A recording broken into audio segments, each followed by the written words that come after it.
শুভ সকাল বন্ধুরা, কেমন আছো তোমরা সবাই? আমরাও ভালো আছি। এই দেখো সকাল সকাল বেরিয়ে পড়েছি। 5টার সময় উঠেছিলাম। উঠে আজকে আমার পেটের আল্ট্রাসোনোগ্রাফি করা ছিল, সেই জন্য আমি চলে গেছিলাম বারাসাতের মেনিলিয়াম, যেখানে আমি আর আমার হাজব্যান্ড গেছিলাম। যেখানে একটু সকাল সকালই যেতে হয়, তাহলে আগে হয়। তো সেখান থেকে পেটের আল্ট্রাসোনোগ্রাফিটা করে আমরা চলে গেছিলাম চা বিস্কুট খেতে। দেখো চা বিস্কুট খাচ্ছি। চা বিস্কুট খেয়ে খেয়ে আমরা চলে গেছিলাম কচুরির দোকানে একটুখানি কচুরি খাওয়ার জন্য। সকাল থেকে কিছু খাওয়া হয়নি, তাই জন্য এই দেখো কচুরি খেলাম, আমিও খেলাম, আমার হাজব্যান্ডও খেলো।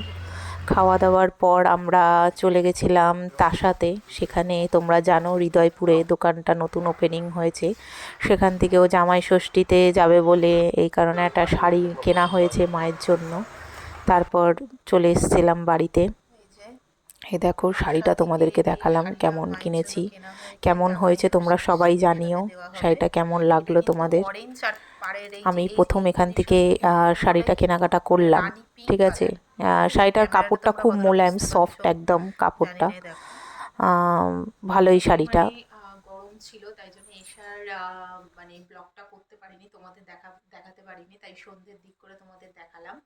তো আমার এই ছোট্ট ব্লগটা তোমাদের কেমন লাগলো? প্লিজ ভালো লাগলে আমার চ্যানেলটাকে লাইক, কমেন্ট অ্যান্ড সাবস্ক্রাইব করে দাও, প্লিজ প্লিজ প্লিজ প্লিজ।